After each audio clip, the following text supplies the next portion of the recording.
Progressive Potential, Questioning the Direction of Progressive Politics. The majority of the material in this presentation was originally given here in Montana during a video conference on August 22, 2020, to discuss our options, a progressive way forward, and how to get us there. While a small amount of the data is Montana-specific, most of the chronology of obstructions, unfortunately, are applicable to the whole of the United States. With the organized efforts by national Democrats to obstruct Bernie Sanders, yet again, and his campaign suspension in April 2020, a number of us wondered if we have a future in the Democratic Party, or if we should focus our efforts towards an independent new party. Should we keep a foot in both worlds while the infrastructure for a new party is built, applying pressure to the Democrats to represent all the people rather than the corporations? Can the Democrats even be moved left, if you will, or reformed, as some call it? This presentation, which includes indie journalists and news reports, is nowhere near exhaustive.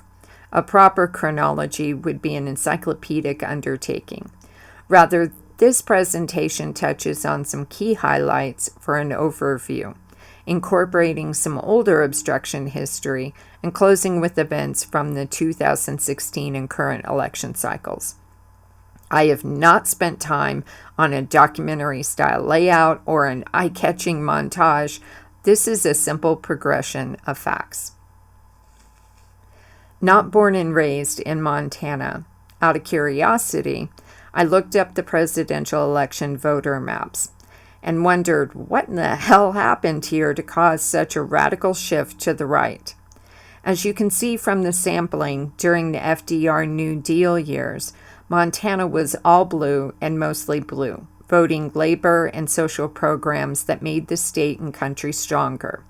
It begins to get more Republican during the years when neoliberalism makes its push in the late 1950s, increases under Nixon in the 70s, and gains more momentum again in the 80s with Reaganism. Now we're looking at an almost polar opposite voting map from that of the progressive FDR years. Around the same time, I was seeking some information on the Democratic county level. I became confused because in a state with 56 counties, the Democrats only had 28 county committees. Half of the state was unrepresented. For a party of the people, by the people, for the people, Montana was leaving out half of the counties. When I took the 2017 special elections map and located the represented counties, as you can see, the darker GOP red are the ignored counties. I put this information out in a newsletter calling attention to it at the time. During Quist's run, he reached out to Dems in the ignored counties, adding 8 additional counties to the committee list. Historical Democratic shifts to the right. The Manifesto Project, which tracks political parties and their policies from 50 different countries, tracked the Democratic and Republican shifts from the 1940s to 2020.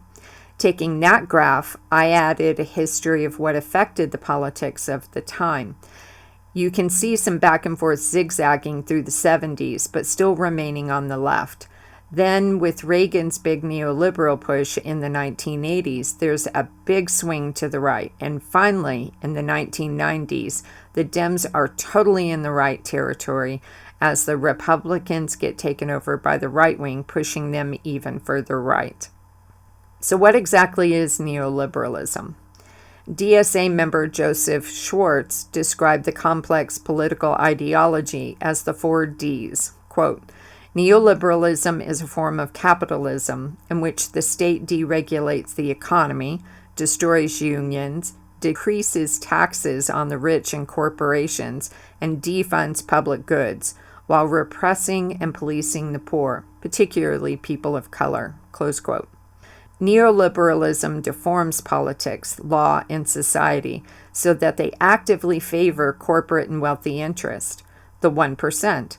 As the 99% incrementally fall through the cracks, they try to sell you on austerity to keep you from revolting. Highest marginal income tax. You hear a lot today about taxing the rich, for them to pay their fair share. I took the tax table from the Tax Policy Center, color-coded it by percents from 60% and up.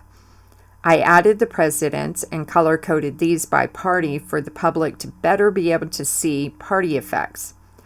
Despite all the neoliberal rhetoric against higher marginal income tax as too radical, we've already had 55 years of higher marginal income tax, from 64% to 94%. 55 years of the strongest growth, investing in the public infrastructure and social programs. FDR got it up to 94%, and Reagan's neoliberalism push dropped it all the way down to 28%. No Democratic president since has raised it back up to even 40%. In addition to raising the higher marginal income tax, we would need to close the tax loopholes that allow multimillionaires and billionaires, like Jeff Bezos, to pay zero in taxes. The majority of Democrats in Congress seemed content to keep this number in the 30th percentile and keep the tax loopholes as they are, despite the public outcry, and some multimillionaires and billionaires even saying, "Tax us higher." The 1956 GOP platform is another example of how far right we've moved under neoliberalism. These Republican planks would be right at home in the Democratic Party of today. So what the hell happened? Franklin Delano Roosevelt served as president from 1933 to 1945. He and his New Deal programs were so popular with the people, he was elected 4 times. He died in office shortly after beginning his 4th term. Truman, his vice president at the time, succeeded him. But how did Truman end up becoming the vice president in the 4th term instead of the very progressive and widely popular Henry Wallace, who had previously been FDR's vice president and was behind so many of the progressive policies? So let's take a look at the 1944 Democratic Primary Convention, held at the Chicago Stadium in Chicago, Illinois, on July 19th to July 21st, 1944. Some of the Bernie delegates from 2016 will look at this as history simply repeating itself and say, "Been there, done that, got that fucking t-shirt." Henry Wallace had been elected vice president in 1940. He was FDR's preferred choice and was very popular with rank-and-file Democratic voters. However, conservative party leaders such as James Burns strongly opposed his renomination. They regarded Wallace as being too far left, too progressive, and too friendly to labor to be the next in line for presidency. Outgoing Democratic National Committee Chairman Frank Walker, incoming Chairman Robert Hannigan, Party Treasurer Edwin Pauley, strategist Edward Flynn, Chicago Mayor Edward Joseph Kelly, and lobbyist George Allen all wanted to keep Wallace off the ticket. Their group was deemed by Allen as, quote, "the conspiracy of the pure in heart." They privately told Roosevelt that they would fight Wallace's renomination, and they proposed Missouri Senator Harry S. Truman as FDR's new running mate. In the first ballot, Wallace led with 429.5 votes, and Truman received 319.5 votes. But Wallace was 159.5 votes short of a majority. The party leaders went to work talking to delegates, cutting deals, and applying pressure to persuade them to select Truman. The second round, Wallace had 473 votes to Truman's 477. Then the shifts took place. Truman won the second ballot by 1,031 votes to 105. The maneuverings over the 1944 vice presidential nomination proved to be historic, as FDR died in April 1945. Truman, not Wallace, became the nation's 33rd president. Welcome back to the Real News Network. I'm Paul J. in Baltimore. We're continuing our series of interviews with Peter Kuznick, co-author of the movie and the book, The Untold History of the United States. July 20th, 1944, the day that the Democratic Party convention begins in Chicago, Gallup released a poll asking potential voters who they wanted on the ticket as vice president. 2% said they wanted Harry Truman. 65% said they wanted Henry Wallace. Wallace was the second most popular man in America, second only to Roosevelt. I mean, so Wallace has 65% support. And when the convention begins, Wallace makes a seconding speech for Roosevelt's nomination, and the place goes wild. And the demonstration is led by people like Hubert Humphrey and Adlai Stevenson, who were much more progressive at that period. And it goes on for almost an hour. And in the midst of that, Senator Claude Pepper from Florida realizes if he could get Wallace's name and nomination that night, then he'll defy the party bosses. Wallace will sweep the nomination, get back on the ticket as vice president. And Pepper fights his way up to the microphone. Not knowing what to do, Jackson called the vote for adjournment. A few said aye, but the overwhelming majority boomed nay. And yet, Jackson had the gall to announce that the vote to adjourn had passed. It was outrageous. Confusion filled the hall. Pepper had reached the first step of the stage, only 5 feet, probably 9 seconds from the microphone, before the bosses forced adjournment against the will of the delegates. If he could have nominated Wallace in those moments, there is no doubt Henry Wallace would have been overwhelmingly returned as vice president. What I understood Pepper wrote was that for better or worse, history was turned topsy-turvy that night in Chicago. Samuel Jackson apologized to Pepper the next day, and Pepper wrote in his autobiography that Jackson said, "I had strict instructions from Hannigan not to let the convention nominate the vice president last night." John Nichols, he is the author of the new book, with my little bookmark in place, The Fight for the Soul of the Democratic Party. Claude Pepper, the senator from Florida, who was a big Wallace backer, tried to force his way to the stage to call for renomination by acclamation. He got within a few feet, and they gavelled the convention out of order. They shut it down. How were they able to do that? What tricks do they have up their sleeves? They just did it? A big gavel and a chairman of the convention who literally said, I hear a call for a recess, a call for closing down for the night. The hall booed incredibly loudly. It said the building shook with opposition to it. Wow. And the chairman said, I hear a majority in favor of shutting down, gavelled the convention closed. They shut down the lights. They turned off the music.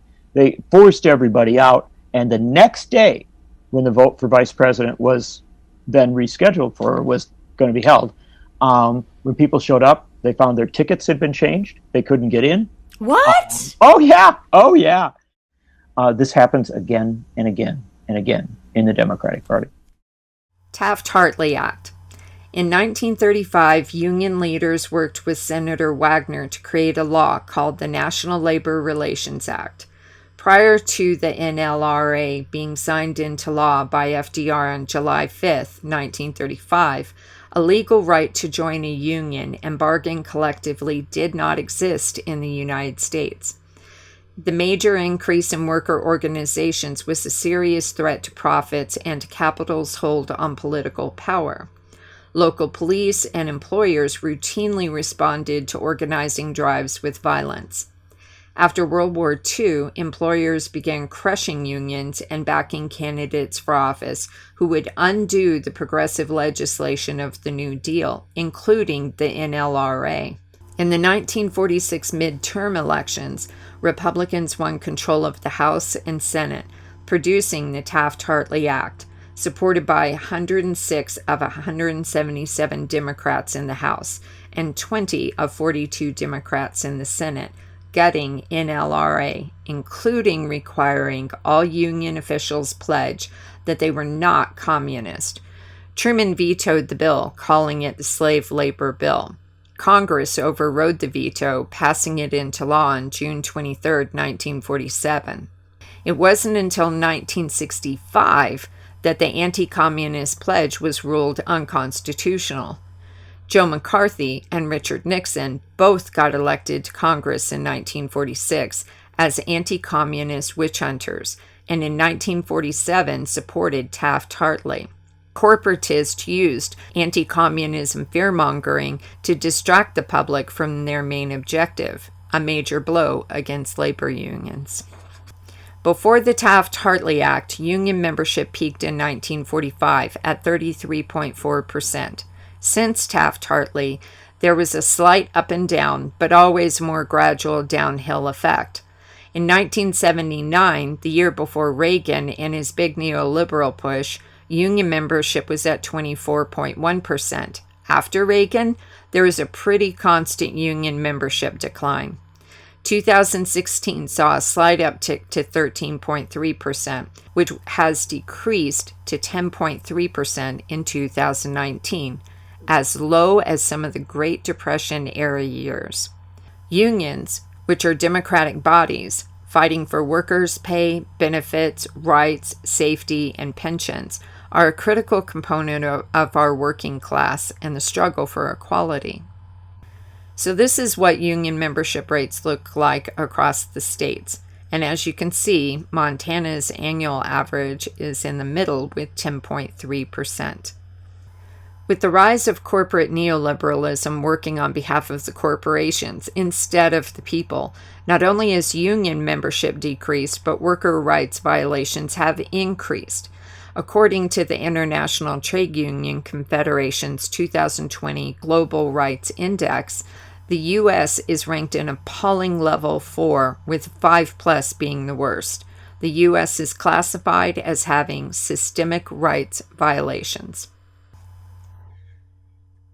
Wallace's Progressive Party, a farm labor party, was created in 1946. It was fully dissolved by the late 1960s.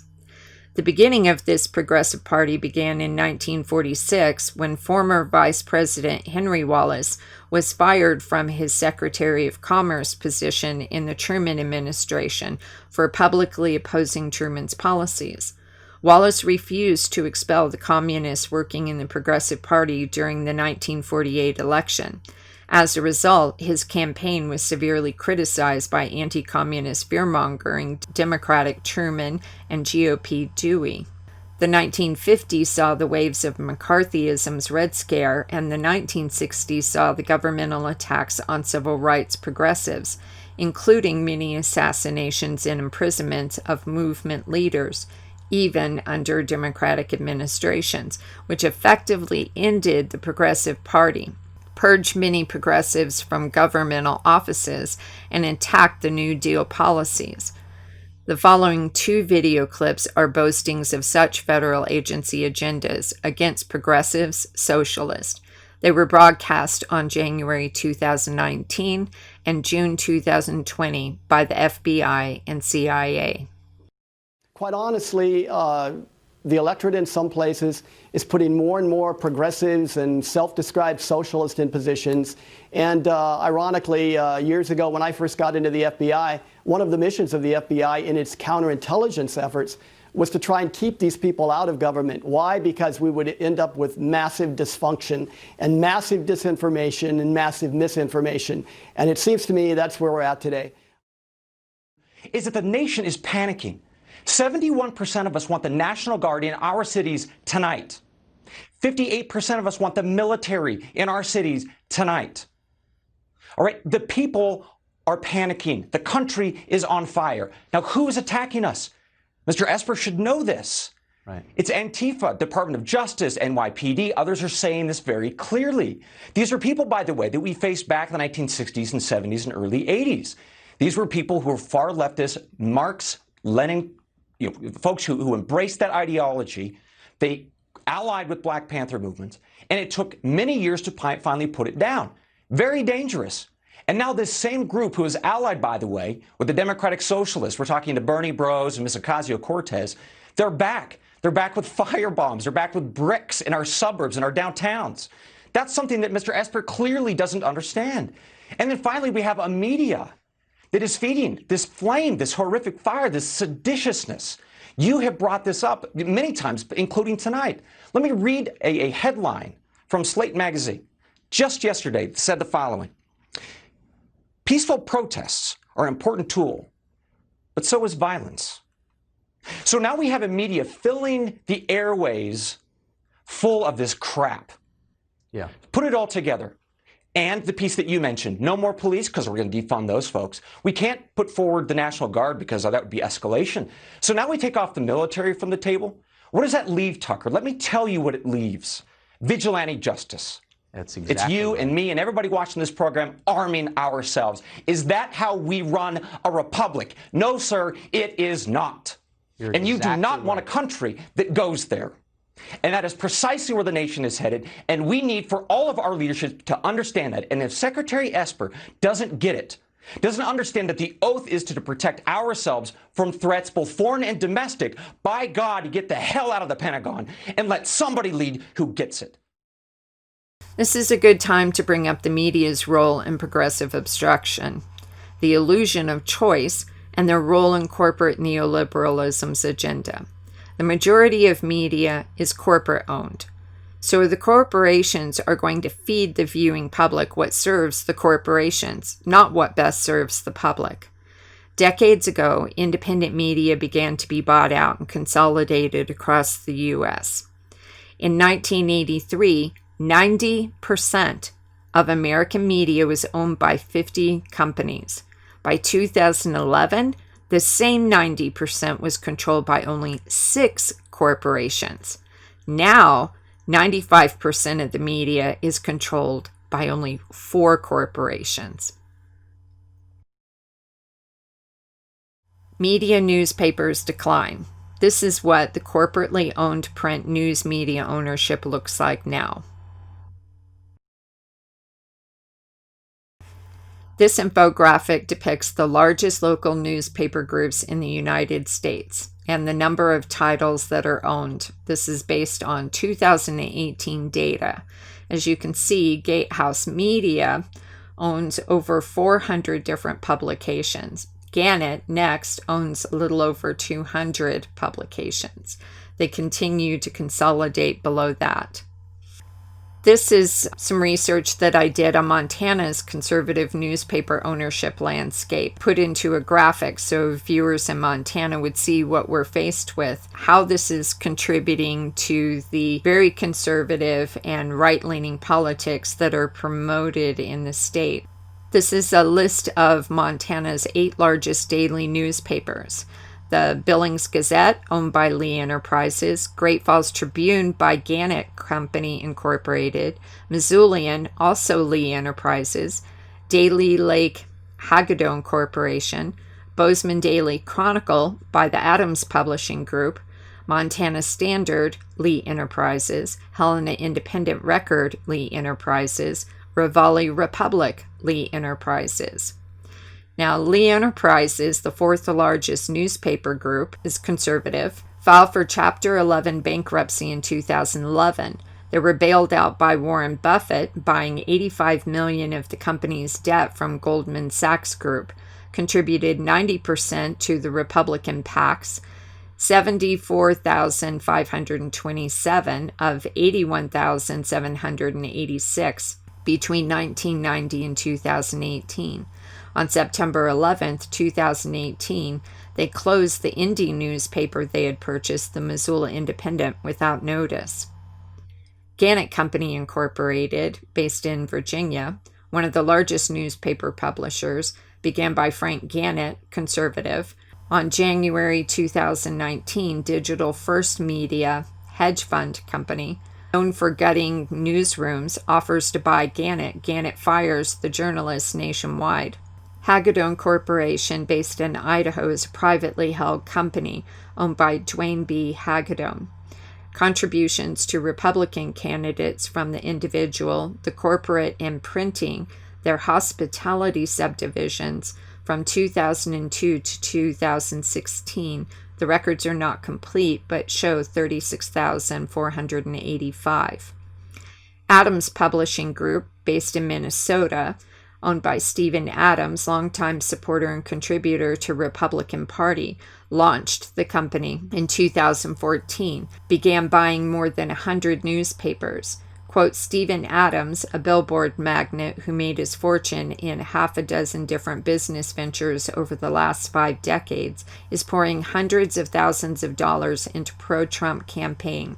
Yet it's not the Trump campaign or Trump super PAC that is spending over $650,000 to boost the Republican nominee. It is Adams himself, who is buying his own billboards in a set of swing states.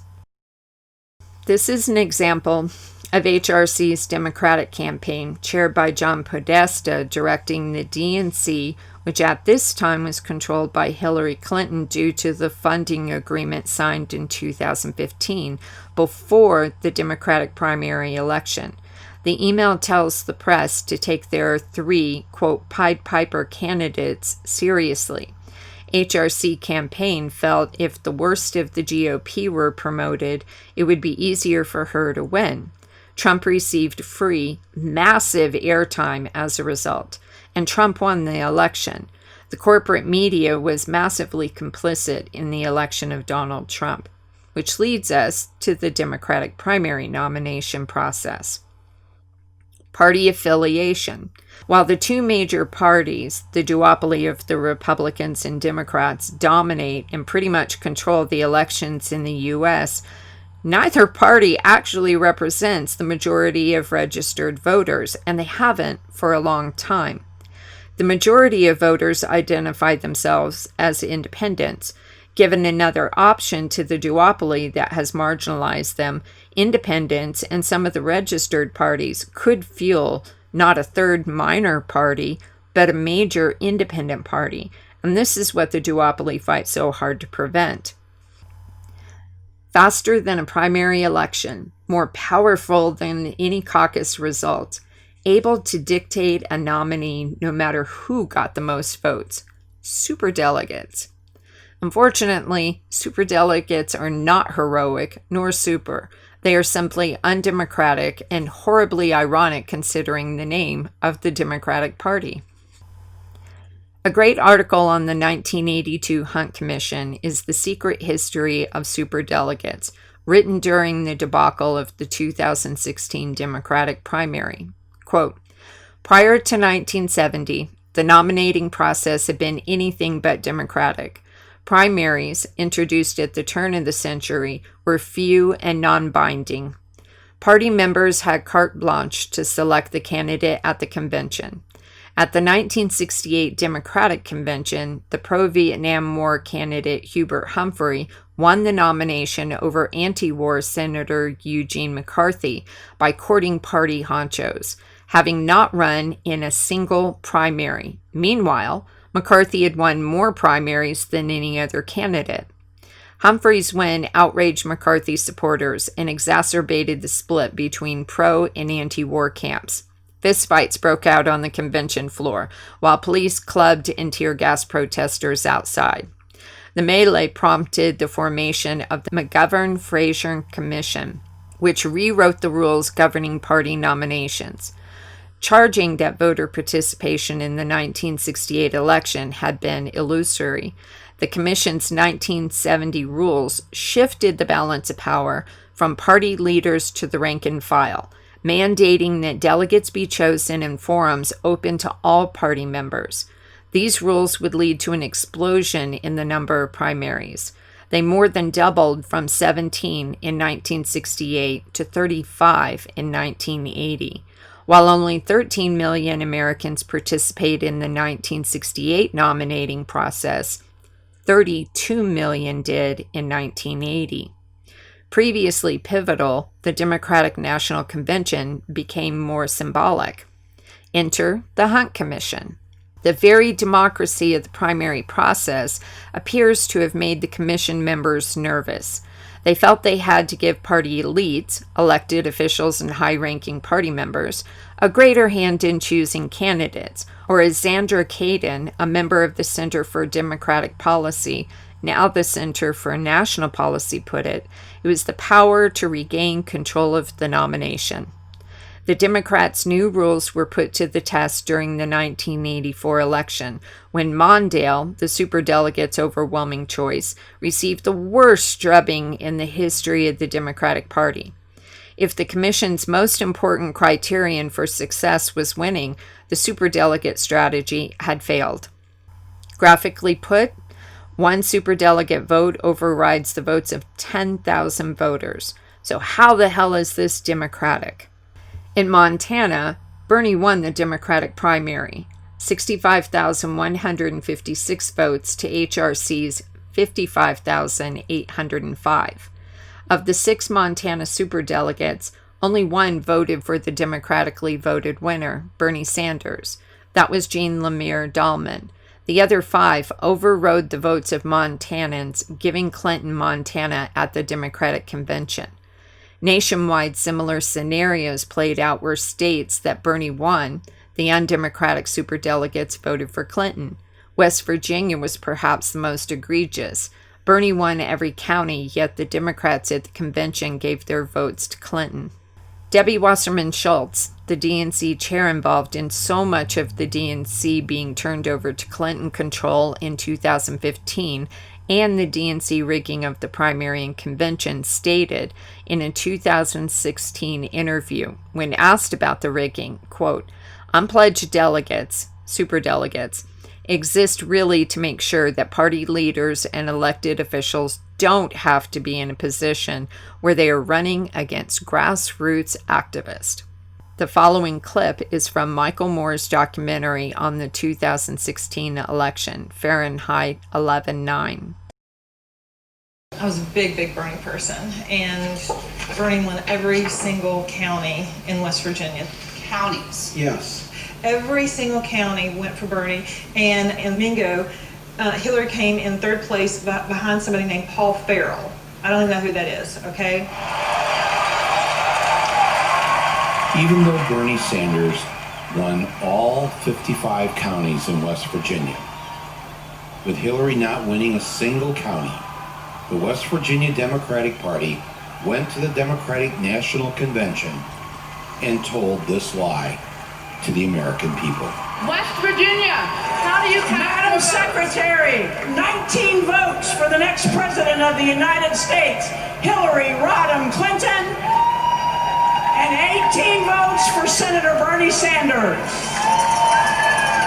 A single lone West Virginian did her best to put her little homemade sign within the camera frame so that the American people would know the truth. The West Virginia Democratic Party decided to alter the results of the West Virginia primary by ignoring the will of the people and adding their own super delegates, i.e. party loyalists, people picked by the party hacks. Just like all the state Democratic parties did. Indiana, Hillary Rodham Clinton. Michigan, Hillary Clinton. Montana, Hillary Clinton. New Hampshire, Hillary Clinton. Rhode Island, Hillary Rodham Clinton. Vermont, Hillary Clinton. I move that the convention suspend the procedural rules, and I move that Hillary Clinton be selected as the nominee of the Democratic Party for President of the United States. Wasserman Schultz was removed as DNC chair as a result of the 2016 debacle, replaced by Donna Brazile, who wrote a book on the primary, the convention, the joint funding agreement giving control to HRC, finding the evidence of the rigging, and notifying Bernie.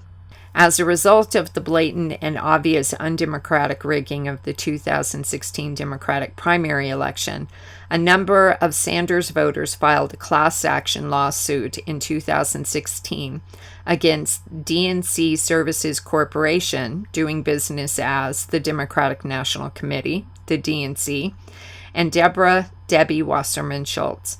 The lawsuit stated the DNC is governed by the charter and bylaws of the Democratic Party. These governing documents expressly obligate the DNC to maintain a neutral posture with respect to candidates seeking the party's nomination for president during the nominating process. Article 5, Section 4. Wasserman Schultz and the DNC violated their own rules. The final court ended up dismissing the case in 2019, stating it was the wrong jurisdiction and venue for such a dispute. However, The court recognized that the DNC treated voters unfairly, but ruled that the DNC is a private corporation. Therefore, voters cannot protect their rights by turning to the courts. During the trials, important information was argued by the DNC attorneys from Perkins Coie law firm stating, quote, "We could have voluntarily decided that. Look, we're going to go in the back rooms like they used to and smoke cigars and pick the candidate that way." The plaintiff's attorney argued, "People paid money in reliance on the understanding that the primary elections for the Democratic nominating process in 2016 were fair and impartial. And that's not just a bedrock assumption that we would assume just by virtue of the fact that we live in a democracy, and we assume that our elections are run in fair and impartial manner. But that's what the Democratic National Committee's own charter says. It says it in black and white, and they can't deny that. Not only is it in the charter, but it was stated over and over again in the media by the Democratic National Committee's employees, including Congresswoman Wasserman Schultz, that they were, in fact, acting in compliance with the charter. The DNC lawyers argued and continue to argue that the Democratic Party doesn't owe anyone a fair process.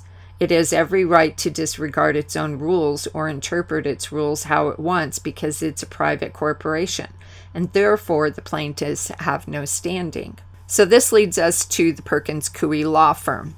Perkins Coie is an international law firm headquartered in Seattle, Washington, and founded in 1912. They have 1,042 attorneys and are ranked 29th in the U.S. According to Influence Watch, roughly 40 of their attorneys work for its political law practice, founded by Robert Bauer in 1980, which serves Democratic and left-of-center political candidates and nonprofit clients. Bauer was the chair of the political law until late 2009, when he was named the White House counsel for President Barack Obama. Perkins Coie received at least $26 million for legal fees and related expenses during the 2016 election cycle for representing the Democratic National Committee, the Hillary for America Committee, the Obama for America Committee, and dozens of other Democratic and Democratic-aligned political campaign committees and advocacy organizations. Perkins Coie represents various large corporations such as Google, Costco, Amazon, Microsoft, Boeing, Facebook, oil and gas, as well as all the political corporation of the DNC Services Corp., the operating name for the Democratic National Committee, DNC, the Democratic Senatorial Campaign Committee, the DSCC, and the Democratic Congressional Campaign Committee, the DCCC. In addition to representing the DNC Services Corp., Perkins Coie received disbursements from the majority of the 2020 Democratic candidates. Biden has paid them $83,000 in 2020 so far. They also represent high-ranking Dems such as Pelosi, Schumer, Wasserman Schultz, the Clintons, and Obama. So who really runs the DNC? The following is a clip from Nomiki Konst's video interview with investigative journalist David Moore from Sludge on Perkins Coie.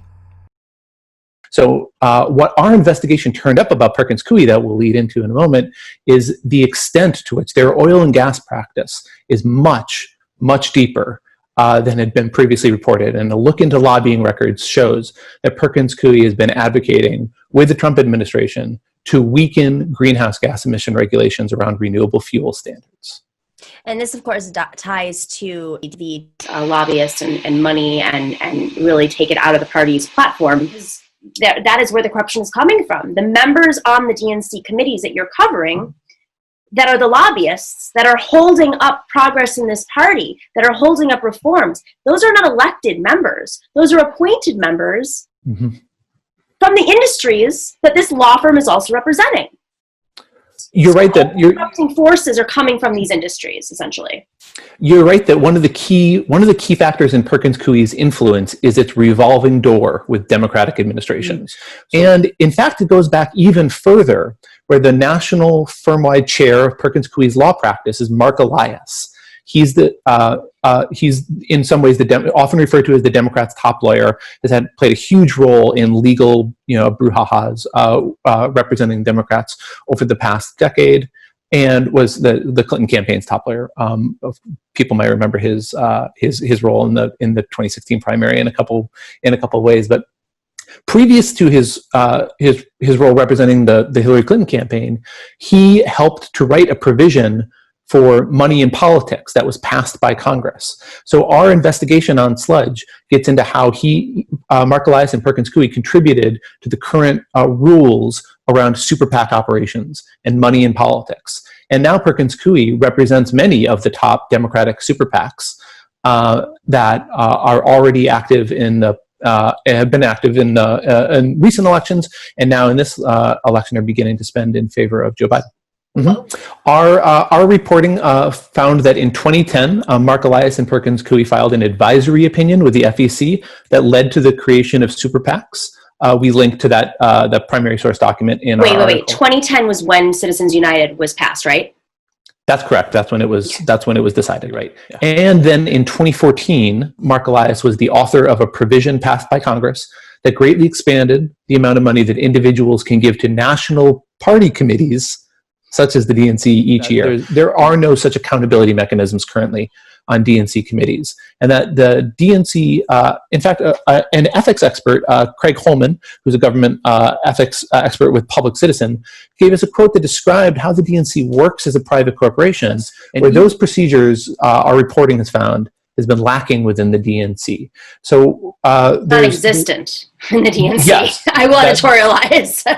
And law firms can provide cover for this type of work. Oppo. I mean, research is anything from opposition research on Donald Trump, which came out through Perkins Coie, and there was the dossier, Steele dossier that they produced, or opposition research and actions against the left. And for viewers might recognize Mark Elias' name, not just from the Steele dossier, which of course Perkins Coie commissioned and which was later became a national news story, but also because that he was copied on the secret agreement between the Hillary Clinton campaign in August 2015 and the DNC, the secret fundraising fundraising agreement. Yeah. The joint fundraising agreement that funneled money from the DNC to the Clinton campaign, and without the awareness or the oversight of other DNC members. And I think what's taking the joint fundraising agreement a little bit further, what was mysterious to me is you had Hillary Clinton super PACs, which are not allowed to interact or give money to the Clinton campaign, giving money to the DNC, and then the DNC was giving money to the Clinton campaign, and sometimes they take it down to state parties and back up. So it was a real money operation. In 2017, with the DNC position changes which placed Tom Perez as the chair, the outgoing DNC treasurer, Andrew Tobias, made this statement while introducing the new treasurer. I'm Andy Tobias, and I am so proud to have been your treasurer for the last 18 years.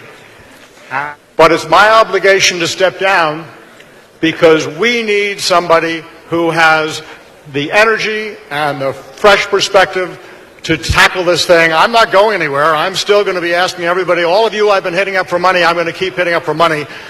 But I was determined to try to find someone who could do it better and with more energy. And I found him. And his name is Bill Darrow. And he's got a great Democratic story. He has an amazing success. He's exactly the person who can go to rich business folks and explain to them why it's the Democratic Party under which they will make the most money and succeed. And by the way, give some of it to us. In August 2018, the DNC voted on rule changes. Quote, "The proposed rules will also adjust the powers of superdelegates, automatic delegates, so that they cannot vote on the first presidential ballot unless a candidate already has a majority of the pledged and automatic delegates. This is a necessary reform that will strengthen our party by facilitating the participation of party leaders and elected officials, while making it clear that 700 superdelegates cannot overrule the presidential choice of 30 million primary voters, close quote. So while superdelegates could not be removed entirely, the DNC did concede that for the first round there would be no superdelegates. But this was a hollow concession to the Sanders contingent because they already had a game plan for the 2020 Democratic primary to stop Sanders' movement, which he began building after the 2016 Democratic Convention with the creation of the Sanders Institute and Our Revolution. This document, Appendix E, Presidential Candidate Written Affirmation, is from the call for the 2020 Democratic National Convention, issued by the Democratic Party of the United States, adopted by the Democratic National Committee on August 25, 2018. I view this document as the Dem purity test. I believe this document to be what was keeping, quote, fiery Bernie that many of us knew and loved, who routinely called out the Dems, from being himself during the primary. As you can see, the candidate contracts with the DNC that they will be subject to the rules and authorizes the chair, in this case Tom Perez, whether a candidate has met the Dem purity criteria as a, quote, bona fide Democrat, to then be nominated as president. All that decision power rests with the chair, not a board, not the membership, just the chair. If Sanders had made it that far to the Democratic Convention, this was a safety net for removal, but they didn't expect him to make it that far because they had Plan A to enact first. In 1988, Jesse Jackson made his second run for president. His Rainbow Coalition consisted of various minority groups, including African Americans, Hispanics, Middle Eastern Americans, Asian Americans, Native Americans, family farmers, the poor, working class, and LGBTQ people, as well as white progressives. In many ways, Jackson's diverse and progressive campaign run laid the groundwork for Sanders' similar 2015 run, including capturing the under 30 youth vote. After the creation of superdelegates in 1982, and despite a 13-candidate field besides the nominee Dukakis, who lost the general election, Jackson outlasted all the other candidates, continuing his campaign to the convention. Knowing how many candidates the Dems ran in 1988, after reading the rule change in 2018, removing superdelegates for only the first-round voting, I suspected this was their game plan for 2019-2020. Flood the field with homeboy candidates to bleed off voters from Bernie Sanders to dilute his support, forcing round two, bringing back the superdelegates.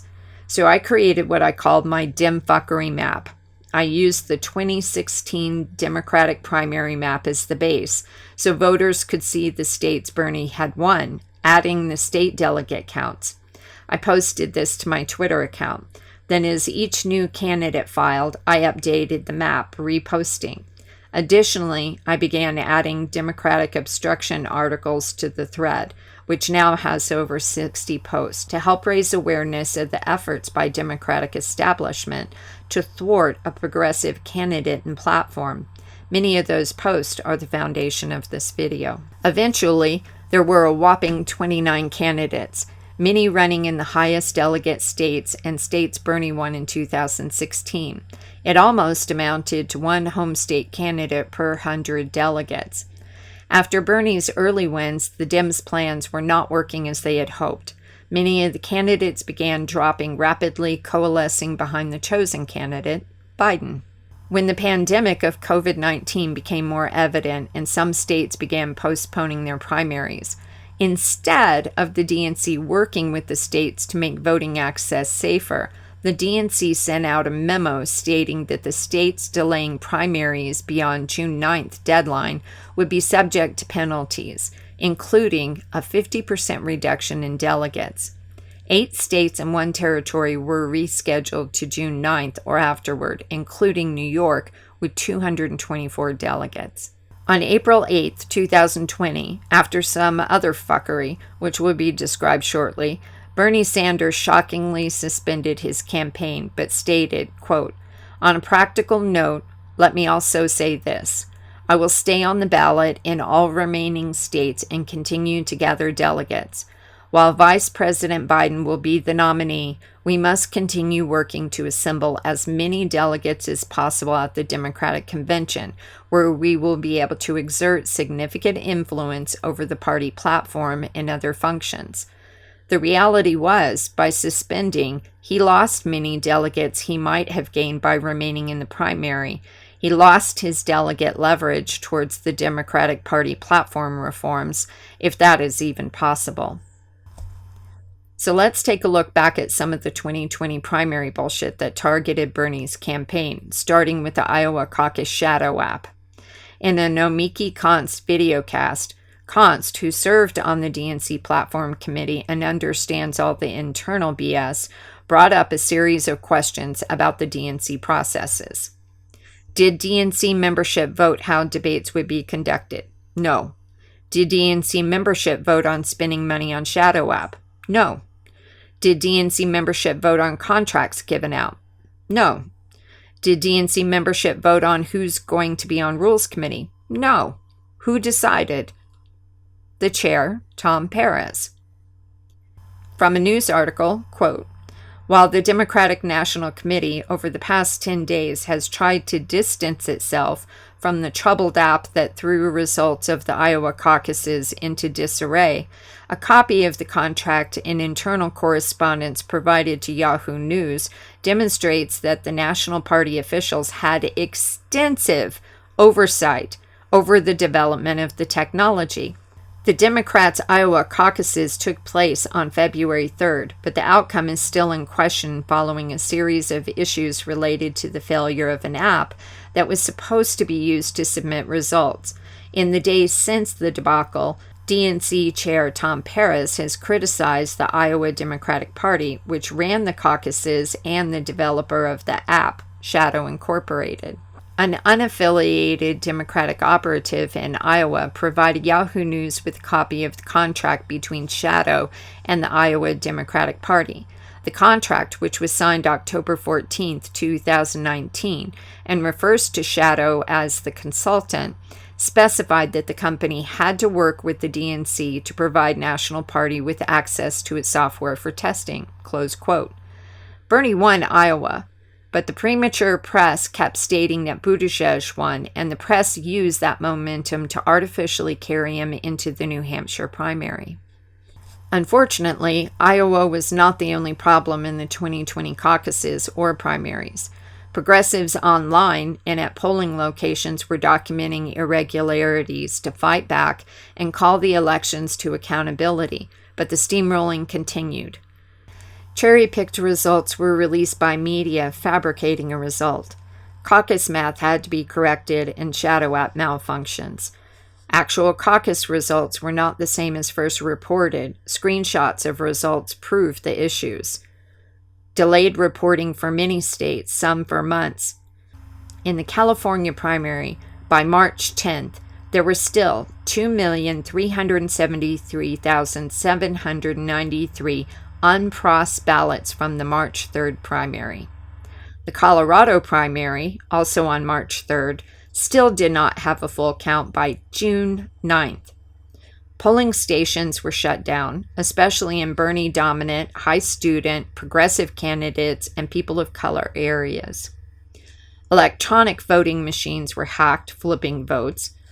Exit polls versus reported count differing in amounts that UN election monitors would classify as, quote, election tampering. Biden began winning in areas he never ran an ad, campaigned, or even had campaign offices in. Now let's back up a wee bit to the 2018 midterm elections. Inspired by Bernie's progressive run in 2016, there were a number of progressives running against centrist incumbent Dems in various locations. The most famous of these races was Democratic socialist Alexandria Ocasio-Cortez's grassroots New York campaign against Joe Crowley, the fourth-ranking Dem in the House. Rashida Tlaib, also a DSA member, won in Detroit, and Ilhan Omar in Minneapolis, to name a few. There was some pushback from establishment Dems against progressives as a result of their victories.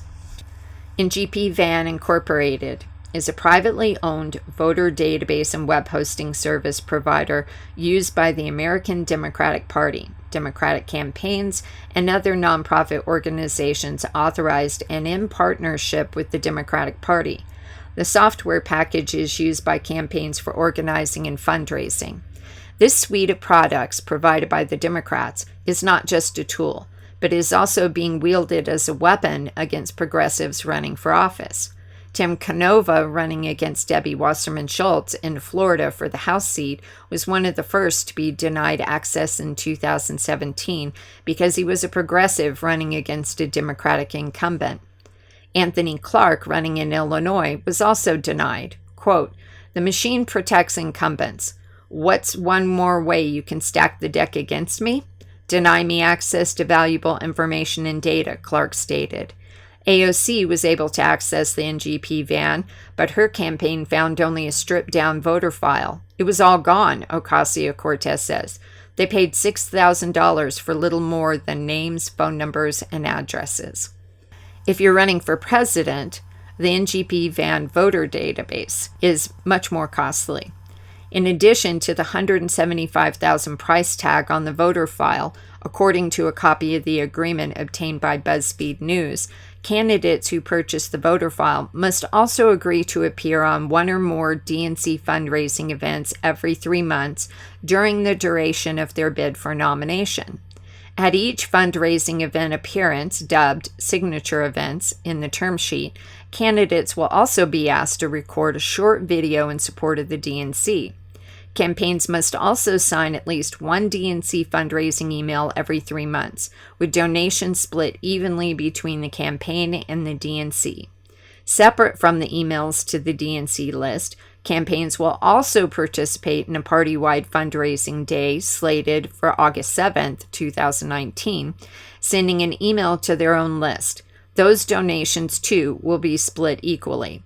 According to the term sheet, candidates who use the voter file will continue raising money for the party even after they drop out of the race, sending 3 additional emails to the DNC list before Election Day in 2020. So after the DNC fucks over the progressive candidate, you still have to work to enrich them, and the progressives sign these contracts.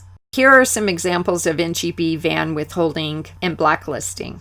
In 2017, the DCCC, the Democratic Congressional Campaign Committee, refuses NGP van access to progressive candidates running against neoliberal incumbent Democrats. 2019, DCCC threatened to cut off funds to firms and strategists that support primary challengers against incumbents.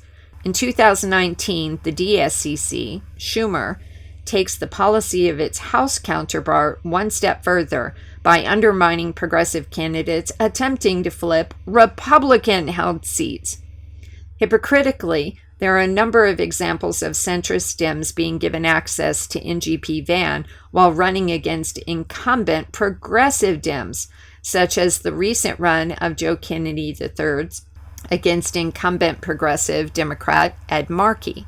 Now, Kennedy not only received access, he received endorsements from a number of establishment Dems like Pelosi, for example. 2020, January, to counter the DCC and DSCC's obstruction of progressives, Ocasio-Cortez refused to pay the DCCC dues and launched Courage to Change PAC, quote, rewarding those who reject lobbyist money, fighting for working families, and welcome newcomers.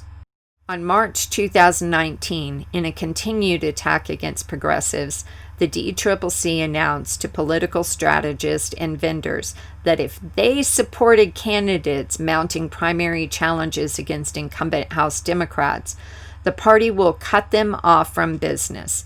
DCCC is known for prioritizing candidates and directs them to its own consultants, most of whom are alumni of the DCCC, which is known in Washington as a consultant factory. The blacklisting move reaffirmed that reputation and sent a warning shot to grassroots and progressive consultants. They were not welcome. As a result of the blacklisting, Other vendors have risen up to assist grassroots and progressive candidates. Another concern of the Democratic establishment against our democracy and progressives was addressed in an investigative report by Patrick Martin, a 3-part series in March 2018 titled The CIA Democrats. He updated the report with the 2020 election information. Quote, an extraordinary number of former intelligence and military operatives from the CIA, Pentagon, National Security Council, and State Department are seeking nomination as Democratic candidates for Congress in the 2018 midterm elections. The potential influx of military intelligence personnel into the legislature has no precedent in the U.S. political history. If the Democrats capture a majority in the House of Representatives on November 6th, as widely predicted, candidates drawn from the military intelligence apparatus will comprise as many as half of the new Democratic members of Congress. They will hold the balance of power in the lower chamber of Congress. The American corporate media has been slow to comment on the extraordinary influx of military and intelligence officers into the Democratic Party's 2018 congressional campaign. In the course of the 2018 elections, a large group of former military intelligence operatives entered capitalist politics as candidates seeking the Democratic Party nomination in 50 congressional seats. Nearly half of the seats where the Democrats were targeting Republican incumbents or open seats created by Republican retirements. Some 30 of these candidates won primary contests and became the Democratic candidates in the November 2018 election, and 11 of them won the general election, more than 1/4 of the 40 previously Republican-held seats captured by the Democrats as they took control of the House of Representatives. In 2020, the intervention of the CIA Democrats continues on what is arguably an equally significant scale. Besides the re-election campaigns of the 11 representatives who won seats in the House in 2018, half a dozen of those who lost 2018 races are running again in 2020. Some of these are running for House seats again, while others have been promoted by the Democratic Party leadership and are running for the U.S. Senate.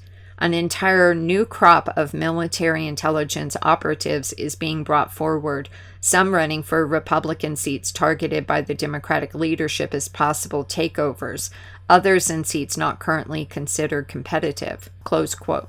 This is freaking disturbing if you recall the earlier video clips of the FBI and CIA statements of intention to keep progressives and socialists out of government, as well as the increased waging of forever wars, outrageous military budgets, and intelligence agencies without transparency and accountability.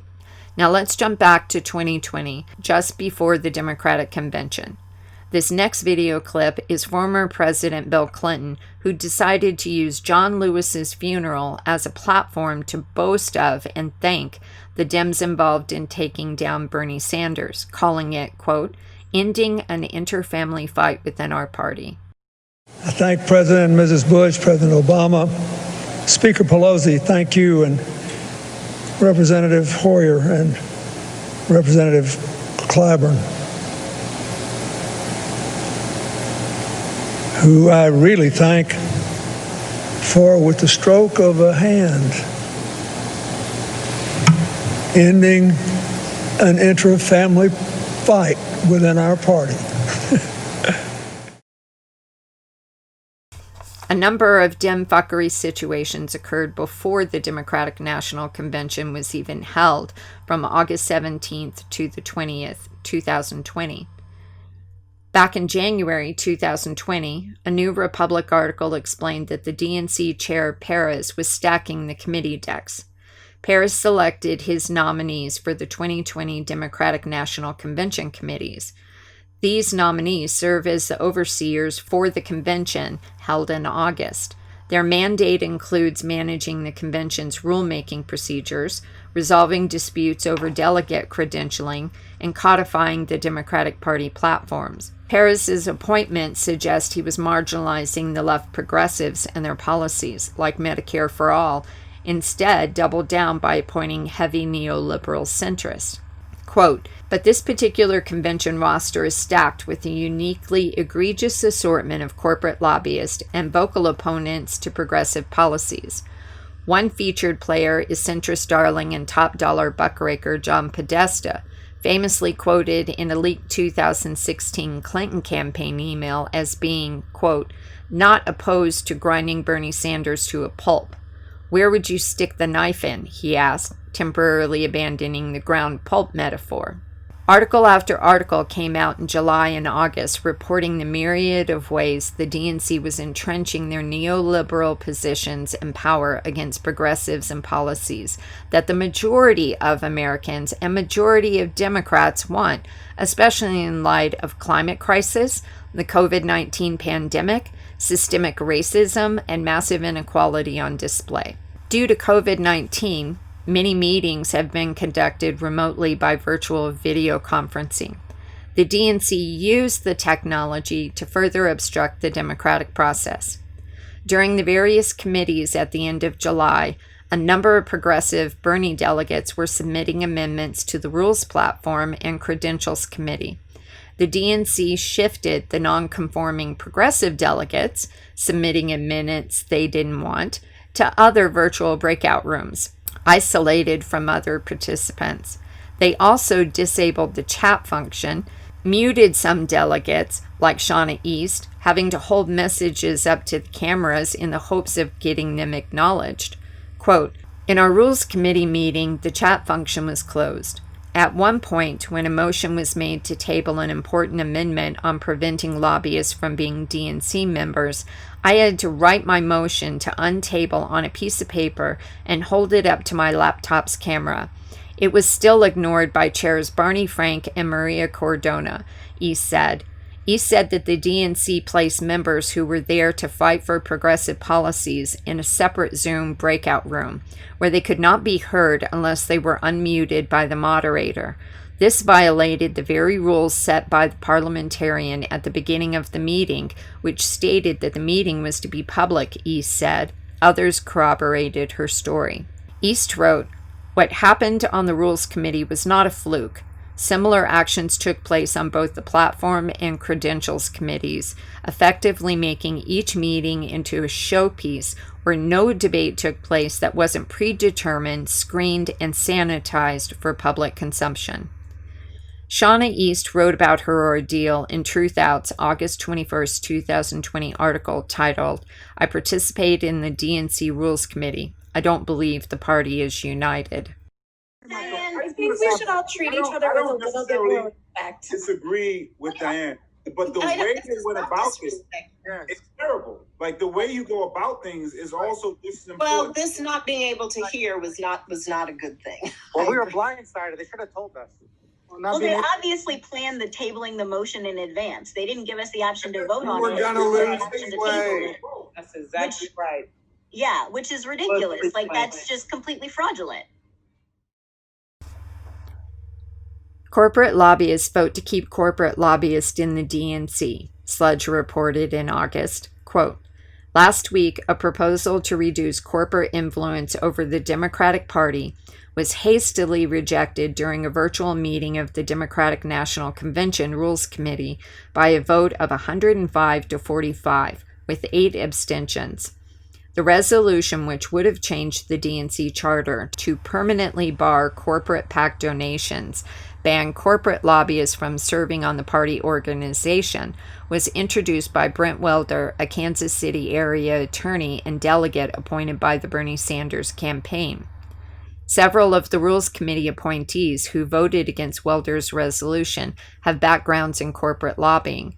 Sledge found at least 10 corporate lobbyists, 1 major former lobbyist, as well as 3 corporate consultants, 4 corporate lawyers, and 5 corporate executives among the members who voted against the proposal.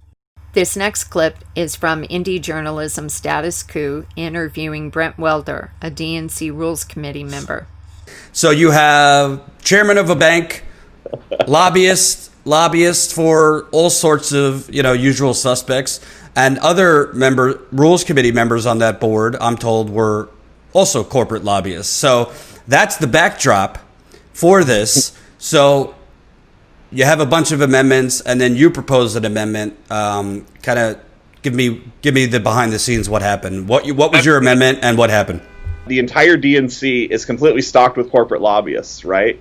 You know, I wanted to do a couple things. One that I didn't think should be controversial at all is they already have a rule that was passed that says the DNC isn't supposed to take corporate PAC money. I thought we should make that rule permanent, so that was one of my amendments, to put it in the charter and make it permanent. The other part of it was to ban corporate lobbyists from serving on the DNC. Why on earth should the party that's supposed to be the party of the people have the rules, the positions, the leadership be stocked full of corporate lobbyists? It makes no sense. It shouldn't be controversial. The lobbyists and the other establishment members of the committee were not supportive of my proposals. After you made the proposal for the amendment, you had, I think it was a corporate lobbyist saying, now's not the time to be debating this. All of these lobbyists, I mean, directly or indirectly, work to crush unions. I mean, work to keep wages low, have been instrumental in offshoring jobs. So I proposed the amendment, and then the chair said, okay, everybody can start voting even while the other speakers, I guess the corporate lobbyists are weighing in on this thing. So, of course, I immediately went over because I wanted to vote yes on my own proposal. And it wasn't working. It wasn't working. I checked back. It still wasn't working. It had been working on all the previous votes. Then all of a sudden, there's this random motion to put it on the table, which I didn't even fully know what that was. I didn't know, are they delaying it till the convention 4 years from now? What are they delaying this to? The next DNC meeting? So luckily, I was still in the room where they graced me with the ability to actually talk to the chair, because I had just made the proposal, and I immediately protested that. And I said, what's the point of this? What's going on? When does this delay it to? And Barney Frank said, well, actually, this just delays it for this meeting, and if we adjourn this meeting, then it just goes away without having an up or down vote. And, well, the meeting was only going to be 15 minutes longer. What the heck is the point of that, other than, obviously, the elected officials, the lobbyists, all of these Biden appointees didn't want to go on the record of voting against an anti-corruption amendment. And then all of a sudden, they have this vote in the middle of a different vote to table it, which, how could that even possibly be proper? And I absolutely, I think it was premeditated, the idea that they thought they were going to be super cute or super, fancy or strategic, and they were going to decide to table it and kill it as opposed to voting on it. And I think they accidentally opened up the vote, and then they had their tech people, oh, no, don't open up the vote, which I think is super shady. Here's the ironic thing. The anti-corruption amendments that I put forth were exactly the things that most expose the corruption within, parts of the DNC at this level. So they're even rigging the voting tool, not allowing you to vote. Unbelievable. Yeah. The only reason I was even able to protest the motion to table was because they had just accidentally not removed me from that special little bubble with the chairs.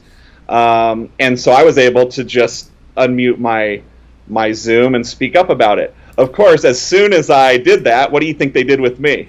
Threw me back into the room where I couldn't say anything, right? However, then I get in there, and the Bernie, I think there was about 50 or so Bernie nominees. They were going nuts for good reason, right? And they were all saying, motion to take it off the table, motion to, so we get an up and down vote, blah, blah, blah, blah, blah. And they were just talking and talking rightfully, and they were all making incredibly good points. It was an amazing, progressive, diverse group of people, because I think everybody knew exactly that what was going on was completely stunk and was completely corrupt, right?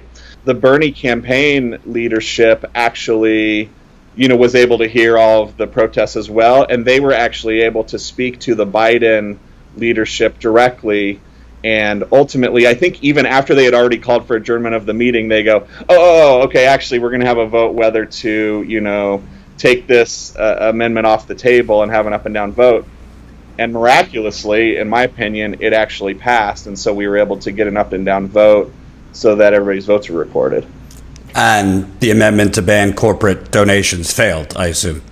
Right, it failed. The amendment to ban corporate donations and to ban corporate lobbyists failed. Now let's add a wee bit of background to this story. Jeff Weaver, senior Bernie staffer for 2016 and 2020, who advised Bernie to suspend his campaign and who, by the way, heavily worked during the committees to get progressives to withdraw their progressive amendments, then creates a super PAC on April 22nd called A Future to Believe in PAC, a play on Mr. Sanders' 2016 slogan. After objections from Sanders, the PAC name was changed to America's Promise PAC. Weaver stated, quote, "The senator is not supportive of super PACs. He is not supportive of this super PAC. He certainly would prefer we had not done it through a super PAC," he added. "Each of us has to make our own decision about how to move forward." Indie journalist Ben Hawk wrote an article, DNC Fiddles While the Earth Burns. Quote, "On Tuesday, mere hours before the start of the Democratic National Committee Crisis Council at the Democratic Party National Convention, HuffPost reported that the DNC had shockingly removed language from the party platform that called for an end to fossil fuel subsidies and tax breaks. The removed language reads, Democrats support eliminating tax breaks and subsidies for fossil fuels and will fight to defend and extend tax incentives for energy efficiency and clean energy. Notably, this is the exact same language that was included in the previous party platform as written by author and climate activist Bill McKibben. Sludge, Relentlessly Uncovering Corruption's co-founder, Donald Shaw, wrote, "The DNC's flip-flop on fossil fuel subsidies follows deep ties in the industry. Through the Democratic Party donors, its law firm, and the oil and gas industry lobbyist, it has put in top positions at the DNC. Democratic Party politics remains deeply entwined with the fossil fuel industry." In August 2018, the DNC approved a resolution from Chair Tom Perez that reversed a DNC policy prohibiting it from accepting contributions from fossil fuel PACs. Shortly thereafter, donations from fossil fuel executives began flowing into DNC coffers. Fossil fuel lobbyists have also been appointed to powerful DNC committee positions by Perez. The Sludge article reveals a who's who of the fossil fuel industry within the DNC. Another DNC platform debacle was reported by Common Dreams. History will not judge this kindly. DNC platform committee votes down Medicare for All amendment. It's like opposing the New Deal during the Great Depression. Unforgivable. The DNC Platform Committee rejected the Medicare for All amendment introduced by longtime single-payer advocate Michael Lightly by a vote of 36 to 125 during a virtual meeting on Monday. In an op-ed for Common Dreams on Tuesday, RootsAction.org co-founder Jeff Cohen wrote that the fact that our nation is the only advanced industrial country without universal health care cannot be blamed on Republican obstruction alone. It was also caused by Democratic leaders who spent decades catering to corporate interests while collecting their campaign donations and refusing to fight for universal coverage, Cohen added. This history of Democratic obstruction and vacillation is why hundreds of elected delegates to next month's Democratic convention have put their foot down. As a result of the rejection of Medicare for All, a petition began to circulate calling for a protest by voting to not pass the Democratic Party platform. Looking for a roll call of the vote, I finally found news of the number on Fox, of all places. After the Democratic convention, the DNC revealed over the weekend that 3,562 delegates voted to approve the platform, while a total of 1,069 voted no and 87 abstained. Leading up to the Democratic convention, as speakers were being announced, many on the left complained that progressives were being excluded from the speaking at their own party convention. Alexandria Ocasio-Cortez was given 60 seconds, but not as a speaker. It was simply procedural to second the nomination of Bernie Sanders in a pre-approved speech. Bernie spoke, per his DNC contract, in the DNC's attempt to make the left heel to their neoliberal will. Minus the growing progressive left-wing representation, there were, however, a number of Republican speakers at the Dem convention, which was noticeably bereft of policy at the time when climate crisis fires rage across the country, where police brutality is front and center in daily videos, over 7,750 protests in 90 days at over 2,400 locations in all 50 states over systemic racism, with attacks and arrest of journalists, all amidst a COVID-19 pandemic with over 200,000 confirmed deaths. This is a seriously what the fuck period in time. This caused a flurry of discussions about why there were 2 Republican Party conventions this year, a host of memes, comparisons to being in an abusive relationship, and renewed cries for a Dem exit from a party that doesn't even want the progressives, just our votes. Republican John Kasich, a 2016 Republican presidential candidate, was given over 4 minutes to speak at the Democratic convention, assuring other Republicans Biden would not be moving to the left. America is at a crossroads. Sometimes elections represent a real choice, a choice we make as individuals and as a nation, about which path we want to take when we've come to challenging times. America is at that crossroads today. I'm a lifelong Republican, but that attachment holds second place to my responsibility to my country. That's why I've chosen to appear at this convention. In normal times, something like this would probably never happen, but these are not normal times. I'm proud of my Republican heritage. It's the party of Lincoln, who reflect. I'm sure there are Republicans and independents who couldn't imagine crossing over to support a Democrat. They fear Joe may turn sharp left and leave them behind. I don't believe that, because I know the measure of the man. It's reasonable, faithful, respectful. And you know, no one pushes Joe around. In 2019, the Brennan Center for Justice put out a report, Voter Purge Rates Remain High, analysis finds. New data reveal that counties with a history of voter discrimination have continued purging people from the rolls at elevated rates. In addition to the general anti-progressive, anti-democracy fuckery afoot, there are a number of general obstructions that not only affect the public's ability to participate in a democracy, but further entrench neoliberalism's stranglehold, voter roll purges. Almost 17 million voters have been purged, according to Greg Palast, an investigative journalist who heavily researches, exposes, even takes legal action in 20 states that continue to employ partisan, racist voter purge trickery, he said. Palast works with the ACLU and other organizations to fight for our voting rights and election integrity. In Montana, this is what the 2016-2018 voter roll purges look like. But you can't just look at percentages in counties. You need to consider potential targeted populations as well as other factors. As a lover of maps, I recognize the Native American reservation locations and nearby higher Native populations in relation to the higher purge counties. In 4 counties not near reservations, there is another factor of transient students in university and college counties that can be purged if they don't vote in 2 consecutive general elections. It bears looking into further to see if we're having sensitive communities being targeted for voter roll purges. A number of articles discuss the interstate voter registration cross-check system, commonly referred to as IVRC, used in conjunction with voter roll purges. Quote, many of the states conducting illegal purges use the interstate voter registration cross-check program, the brainchild of Kansas Secretary of State Chris Kobach, Republican. The cross-check system is extremely flawed. A vast majority of the names the system flags as voters in 2 states are not actually double voters, and at least 8 states have pulled out of the system because its high margin of error.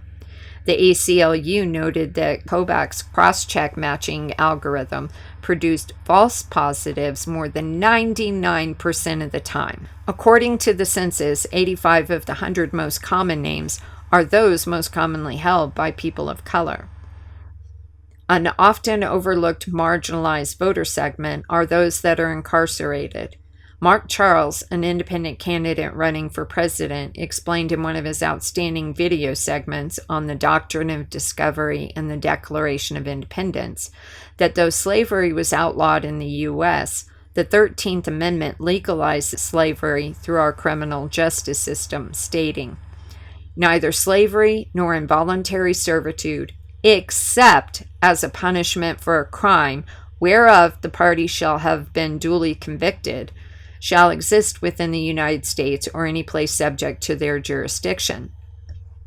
The United States has the highest incarceration rate in the world at 20%, and almost half, 48%, of persons in jail nationally are disproportionately African American and Latino.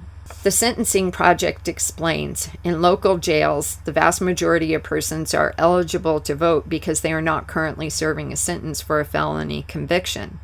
Generally, persons are incarcerated in jail pretrial, sentenced to misdemeanor offenses, or are sentenced and awaiting transfer to state prison. Of the 745,000 individuals incarcerated in jail as of 2017, nearly two-thirds, 64.7%, or 482,000, were being held pre-trial because they had not been able to post bail. Of the 263,000 who were serving a sentence, the vast majority have been convicted of a misdemeanor offense that does not result in disenfranchisement. Despite the fact that most persons detained in jail are eligible to vote, very few actually do. Jail administrators often lack knowledge about voting laws, and bureaucratic obstacles to establishing a voting process within institutions contribute significantly to limited voter participation. Acquiring voter registration forms or an absentee ballot while incarcerated is challenging when someone cannot use the internet or easily contact the Board of Elections in their community. In addition, many persons in jail do not know they maintain the right to vote while incarcerated, and there are few programs to guarantee voting access. This is just the tip of the modern slavery, anti-democratic voting issue in the U.S. iceberg. MIT's 2010 study, Losing Votes by Mail, warned that 22%, more than 1 in 5 ballots, never get counted. MIT concluded if 20% or even 10% of voters who stood in line on Election Day were turned away, there would be national outrage. The estimates provided by this paper suggest that the equivalent may be happening among voters who seek to cast their ballots by mail, and yet there is nary a comment, close quote. The U.S. Election Assistance Commission stated the number of voters who voted early, absentee, or by mail more than doubled from 24.9 million in 2004 to 57.2 million in 2016, representing an increase from 1 in 5 of all ballots cast to 2 in 5 of all ballots cast. Now, Greg Palast reported, of the 3.3 million absentee ballots lost in 2016, it's not random. Voters of color and young voters find their absentee ballots, if they ever receive them, are the overwhelming targets of the vote vanishing operation. NPR just wrote, more than 550,000 primary absentee ballots rejected in 2020, far outpacing the 2016 general election. Now, considering the increased voting by mail as a result of COVID-19 and the added attack on our democracy with the USPS mail sorting machine removals, as well as the mailbox removals, how will this affect our elections and our democracy? In the 2016 general election, the sad reality was that of the eligible voters, 42.3%, almost half of our eligible population, simply did not vote. To help increase voter participation and restore election security and integrity, a number of laws could be passed in each state to facilitate participation in safer elections, such as automatic voter registration, ranked choice voting, and hand-counted paper ballots. But Solutions to obstructions is a part of another discussion. Prior to 2018, I had researched state ballot access laws and knew how difficult the duopoly makes it for a third party to gain ballot access. Understanding the various third-party obstructions, I believed the oft-repeated concept that as right-wingers had taken over the GOP, progressives could regain the Democratic Party, and then created this graphic to help illustrate that point. But after the blatant rigging of the 2016 Democratic primary, the shameless DemFuckery that took place during the 2020 primary, many of us have come to a point of believing that the Democrats' clear position is that they don't want progressives or our policies, just our votes to maintain the illusion of democracy.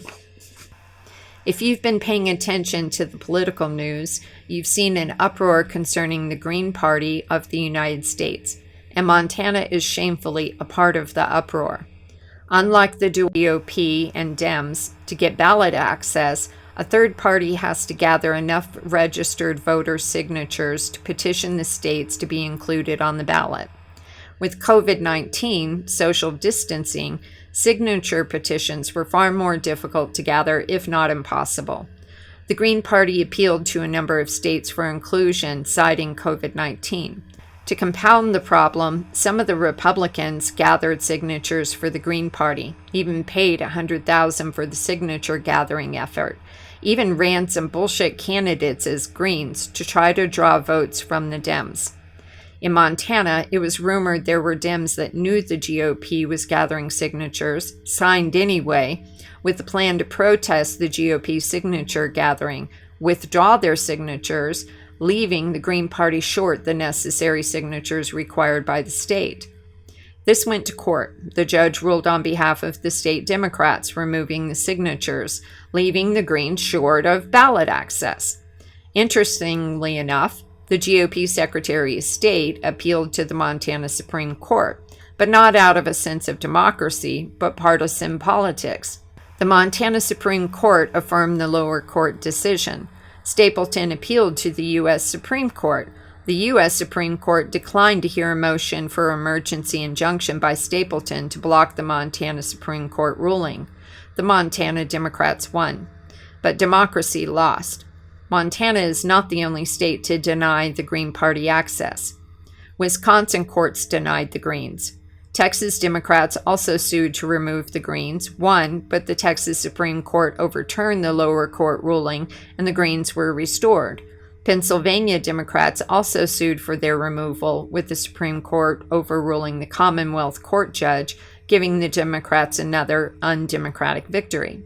Shauna East concluded her previously mentioned DNC article with the following statement, quote, "After all my experiences as a progressive who has been active in electoral politics over the past 5 years, I must conclude that the Democratic Party is not attempting to expand.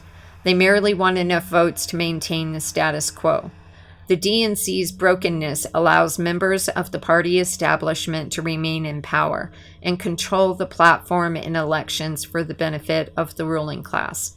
For them, incorporating more new and divisive voices would simply be too risky. Once folks begin to understand this twist of logic, this political moment, and the Democrats' well-coordinated failures will become easier to comprehend."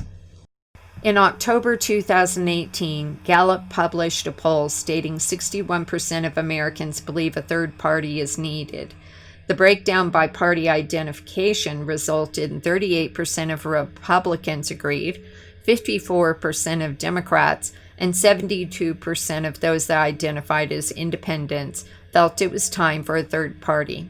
As more pissed-off voters spoke of Dem exiting, some of which had only registered as Democrats to vote for Bernie Sanders, discussion of a needed third party grew stronger. A 2016 effort to draft Bernie for a People's Party was begun. Bernie declined their efforts and continued his plans for a 2020 Democratic Party nomination. A movement for a People's Party states their People's Platform emerged from Bernie Sanders' first presidential campaign platform. Nick Brana filed articles of incorporation for A People for a Working Democracy in February 2017. Later, he was listed as president. Their website states MPP's platform was developed, voted on, and adopted by their members in March of 2018. Their site also states a movement for a People's Party, peoplesparty.org, are initiatives of A People for a Working Democracy, a nonprofit corporation organized in Michigan operating under Section 527 of the U.S. Internal Revenue Code. MPP has included a number of individuals from Bernie Sanders' campaign and the Our Revolution organization. On August 30th, 2020, they held a convention with a number of inspirational guest speakers. In September 2018, the Labor and Community for an Independent Party, LCCIP, was launched after breaking discussions with Movement for a People's Party. Later, the organization name would be shortened to LCIP, simply Labor and Community for an Independent Party. LCIP is an organizing committee made up of political, trade union, and community activists from different political backgrounds. 2 resolutions were adopted by the National Convention of the AFL-CIO in October 2017 that became LCIP's reference point. The first, whether the candidates are elected from the Republican or Democrat Party, the interests of Wall Street have been protected and advanced, while the interests of working people have generally been set back. The second spoke to the need to break with the lesser of 2 evils and to create a labor-based political party. LCIP recently had a Break the Grip of the Two-Party System conference on September 19th and 20th, 2020, open to all, with discussion periods that anybody could participate in or ask questions. Their breakout groups were very substantial in discussion. Per a Socialist Organizer article titled Our Assessment of the Movement for a People's Party, LCIP had 2 questions that had to be addressed if there was to be any real motion toward building an independent party of and for the working class majority. 1, the need for a clean and complete break with the Democrats, and 2, the need for a working class party rooted in the unions and communities of the oppressed, a party that is linked to the struggle of the Black liberation movement to forge its own independent Black working class political party. On the first point, LCIP was concerned about postings on MPP's website that embraced an inside-out approach toward the Democratic Party. On the second point, LCIP took issue with the concept of a people's party, a populist party, that differs from a working class party. Historically and worldwide, people's parties see the struggle not in class terms of workers versus capitalists, but rather as people of all social classes versus the oligarchy, the financial elites. LCIP particularly took exception to Brandon's self-described left populist model, which is not rooted in the working class. Inside out or outside in? This question of being able to work within and outside the Democratic Party to leverage more progressive policy, such as the FDR days, has been asked a number of times and by various people. In 2016, journalist Todd Kreshian wrote an article asking that question. Should socialists follow Bernie Sanders into the Democratic Party and participate in his campaign for the nomination? A look at what history can tell us. Relaying the history of FDR's administration, the attacks on the Communist Party, the Civil Rights Movement, Jesse Jackson's Rainbow Coalition, Kreshian then writes, in each case, socialists and other revolutionaries entered into the Democratic Party with the goal of taking it over and turning it into a people's party to fight for reforms on a path toward socialism, or at least to pursuing an inside-outside strategy to pressure the Democrats to defend a baseline of social progress. The left could point to at least some short-term gains from each of these eras. There was, of course, union recognition, the New Deal reforms in the 1930s, and Black voter enfranchisement and civil rights legislation in the 1960s. The Jackson challenge at least confirmed that the position of Black Democrats within the party, though it failed to stop the party's rightward shift. But there was a price to pay each time. The task of building a genuine working class party, one not controlled by corporate America and the rich, was postponed again and again, while the left-wing leaders of these different eras of struggle became comfortable with their new positions within the party structure. This experience gave rise to the hard-earned lesson: radicals don't change the Democratic Party. The Democratic Party changes them. Close quote. A couple of years ago, I tried to create a graphic to represent the worldwide struggle I feel we're all faced with. It's a very complex subject to try and contain in one graphic. I began with the base world map. I hope to convey that our battle is not the faux side-to-side partisan battle between the two corporate parties, but rather, I feel, our fight is to lift upward the individual, the families, the communities. Both Dems and Republicans carry water for the corporations who seek to impose their neoliberal colonialism, modern slavery agenda on us. I laid out some of those issues, not in order of importance, simply letter count for layout: climate crisis, environmental justice, health care for all, end class warfare, public education, human rights, worker rights, LGBTQ rights, sustainability, democracy, voter rights, egalitarian, progressive, socialism, living wage, diversity, civil rights, justice, unions, and peace. With this overview of Democratic Party obstacles, it leads back to the original question. As a spectrum of progressives, leftists, socialists, where do we go from here? And what vehicle or vehicles do we use to get us there?